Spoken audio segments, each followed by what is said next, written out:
Buenas, apreciados estudiantes. Hoy vamos a hablar del sistema respiratorio. En principio vamos a hablar del tórax, generalidades y anatomías de superficie. Yo soy la profesora Greta Iraz. Entonces, cuando hablamos del tórax, hablamos de que él puede mirarse de forma externa y de forma interna.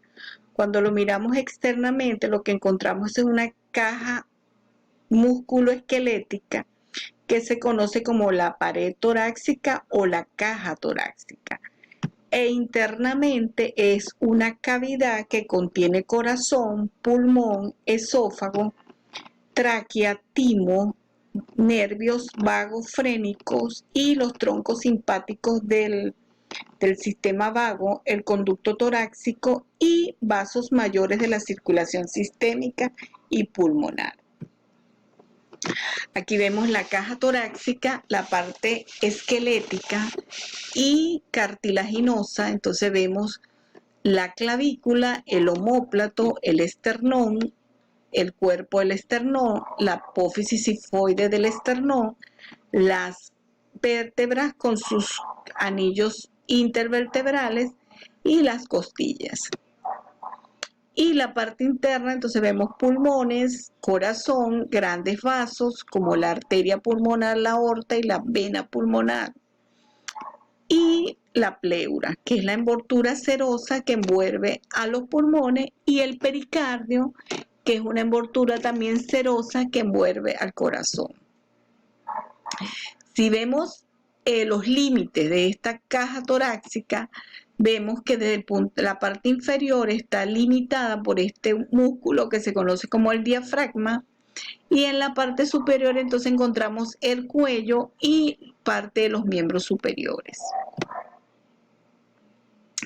Vemos también que la caja torácica protege vísceras abdominales, como por ejemplo el hígado, el estómago, el vaso y los polos superiores de los riñones. Si miramos que hay variabilidad en cuanto a la caja torácica en una rayos X normal de un hombre y una rayos X normal de una mujer, vemos que hay variabilidad en el sexo, porque por ejemplo vemos que la caja torácica en el hombre tiene un tamaño menor en relación con el tamaño de la mujer. Y en la edad también, porque vemos entonces que los pacientes pediátricos tienen una caja torácica más chica o más pequeña que un adulto. Si miramos la parte, digamos, topográfica de la caja torácica, vemos que en la línea anterior, perdón, en la línea posterior vamos a ver entonces los cuerpos vertebrales con sus discos intervertebrales. En la parte lateral vamos a ver las costillas con los arcos costales con su cartílago, y en la parte anterior vamos a ver el esternón. Las costillas están formadas por huesos con una curvatura posterolateral que deja un espacio o canal vertebral en ambos lados de la columna. Esos espacios intercostales sirven pues para que se inserten los músculos planos, y sirven también de recorrido, digamos, de estructuras neurovasculares y de canales linfáticos. Esas estructuras neurovasculares tienen importancia porque en esas estructuras neurovasculares vamos a encontrar un paquete que se conoce como vena, arteria y nervio, que se encuentra localizado en un canal que está justamente en la parte inferior de la costilla. Entonces, cuando se va a realizar algún procedimiento quirúrgico, un drenaje de un neumotórax o de un derrame pleural, el sitio de la incisión tiene que ser en el borde superior de la costilla inferior, porque si lo hacemos en el borde inferior de la costilla superior, vamos a lesionar vasos arteriales, venosos y nervios. Entonces tenemos músculos intrínsecos y músculos extrínsecos. Entre los músculos intrínsecos entonces tenemos los intercostales, externos, internos e intermedios. Tenemos los subcostales, tenemos también los elevadores de las costillas, tenemos los serratos posteriores inferior y superior, y tenemos los elevadores y los depresores de las costillas. En los intrínsecos, entonces tenemos a nivel del cuello el esternocleidomastoideo, los escalenos y el infraioideo. A nivel del abdomen tenemos entonces los oblicuos mayores y los rectos anteriores, y a nivel del miembro superior tenemos los deltoides y los pectorales mayores. El músculo más importante de la caja torácica, los demás no dejan de ser importantes, pero digamos el que lleva la mayoría del trabajo respiratorio es el diafragma. El diafragma es un músculo, una hoja musculotendinosa curva con una concavidad superior que corresponde al piso del tórax y corresponde al techo de la cavidad abdominal. Su lado derecho es más elevado por la presencia del hígado y se fija posteriormente en la pared torácica, donde se hace más estrecha. Si vemos aquí está rayos X de tórax de una mujer, porque aquí se ven las mamas, el tejido mamario. Entonces vemos estos ángulos corresponden, este es el diafragma derecho y este sería el diafragma izquierdo. Ok.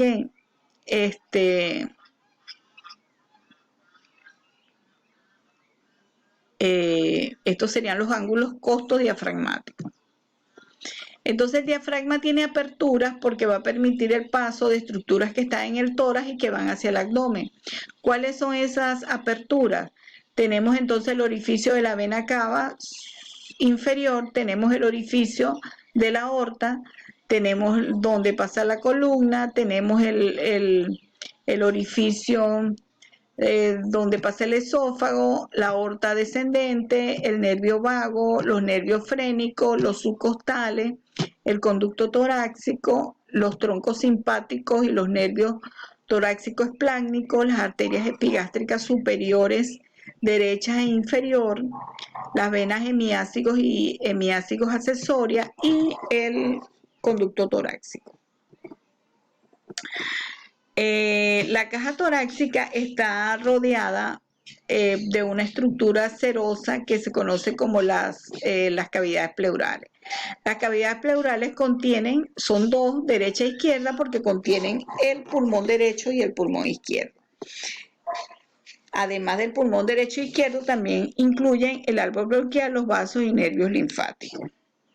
Los límites de esas pleuras serían, que son membranas serosas, sería entonces la pleura parietal, que delimita el diafragma y las estructuras mediastinales, y la pleura visceral, que está adherida al pulmón. Entre la pleura parietal y la pleura visceral hay una cavidad pleural que es potencial, o sea que ella no es que existe como tal, sino que ellas están adosadas, las dos pleuras, y cuando estas pleuras se llenan de aire, neumotórax o de líquido, hemotórax o derrame pleural, entonces ya no es una cavidad potencial, sino que ya es una cavidad real. En esta imagen podemos ver aquí esta que está adosada a la pared sería la pleura parietal, y esta que está adosada al pulmón sería la pleura visceral, y esto que está aquí viene a ser el espacio pleural, ¿ok? Que es un espacio virtual. Este sería el pulmón derecho, pulmón izquierdo. Esto sería el mediastino y aquí estaría el diafragma. Entonces, cuando ese espacio pleural se llena de aire, se conoce como neumotórax. Cuando se llena de sangre, se conoce como hemotórax. Y cuando se llena de aire con sangre, se llama hemoneumotórax. El mediastino es una cavidad que contiene órganos que se encuentran en la cavidad torácica. El mediastino se divide en mediastino superior y mediastino inferior. Él tiene como límite el esternón en la parte anterior y la columna dorsal en la parte posterior. Está delimitado también por la articulación manubrio-externar Y el mediastino superior contiene entonces músculos como el esternoioideo, el esternotiroideo y el músculo largo del cuello. También tiene el arco aórtico, la arteria brachiocefálica, las arterias carótida común izquierda y la subclavia izquierda, y las venas brachiocefálicas y la vena cava superior. Además contiene también nervios como el nervio vago, el frénico y el laríngeo recurrente izquierdo, la tráquea, el esófago, el conducto torácico y remanente del timo con los nódulos linfáticos. El mediastino inferior se divide en anterior, medio y posterior. El anterior está delante del pericardio y contiene el tejido areolar, que es el tejido mamario, vasos linfáticos y ramas pequeñas de las arterias torácicas internas. La media tiene entonces el corazón, los grandes vasos, ya sea la aorta y las venas cavas, las venas ácido, bifurcación de la tráquea, bronquios principales derecho e izquierdo, los nervios frénicos y los nódulos linfáticos. Y el posterior entonces tiene el segmento torácico de la aorta descendente, las venas ácidos, las hemiácigos, los nervios vagos, el esófago, el conducto torácico y nódulos linfáticos. El tórax está irrigado por las arterias torácicas que irrigan piel y músculos, que serían ramas de la aorta. El drenaje venoso viene dado por venas intercostales que terminan drenando a las venas brachiocefálicas y a las venas ácigos derecha y hemiácigos izquierda. En cuanto a la parte nerviosa, entonces está inervado por los 12 pares torácicos que sacan sus pequeñas ramas para inervar todo lo que es la caja torácica. También tiene la cadena ganglionar simpática y el nervio vago. Si hacemos la topografía del abdomen, entonces vemos que el pezón corresponde al cuarto espacio intercostal.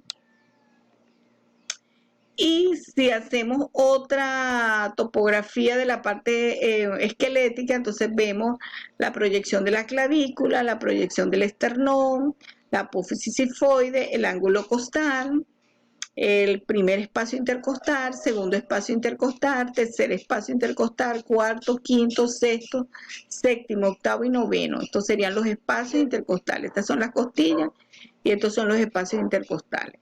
Aquí estaría el ángulo de Lewis, que se encuentra en la unión manubrio-externar, se conoce con el ángulo de Lewis. Entonces, a nivel del esternón, podemos proyectar en la parte posterior la tráquea. La unión manubrio-externar es la que se conoce como el ángulo de Lewis. El apéndice sifoide viene a ser y la articulación sifoexternar. En la parte posterior vamos a ver las apófisis espinosas de las vértebras dorsales y las espinas de las escápulas.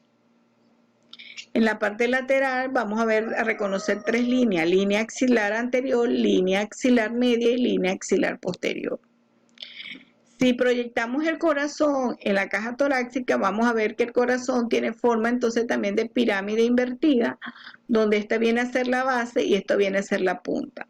La punta es el latido máximo del corazón y se encuentra en el quinto espacio intercostal, 1, 2, 3, 4, quinto espacio intercostal, y corresponde a la proyección de la válvula mitral, o es lo que se conoce también como el ápex cardíaco. Los grandes vasos, allí vamos a encontrar la aorta, la arteria pulmonar y las venas pulmonares. Si proyectamos las vías aéreas, entonces vamos a encontrar la tráquea con su bronquio derecho y su bronquio izquierdo. Y los pulmones también tienen forma entonces de pirámide, donde estos van a ser los vértices de los pulmones. Los vértices van a coincidir por encima de la clavícula. La tráquea se va a encontrar más o menos a nivel de la horquilla externar y ahí viene la bifurcación de la tráquea en bronquio derecho y bronquio izquierdo. La tráquea es un tubo formado por cartílagos y membrana fibromuscular recubierto de una mucosa en la parte interna. Fíjense que son anillos cartilaginosos de manera que no se colapse y se mantenga permeable para la respiración. Fíjense que la tráquea se comunica con la laringe y la faringe. Primero viene la cavidad nasal, después viene la faringe y después viene la laringe. En la laringe están las cuerdas vocales, está la glotis y la epiglotis y después viene la tráquea, que es un tubo cartilaginoso, ¿ok? Lleno de cartílago, estos son puros anillos de cartílago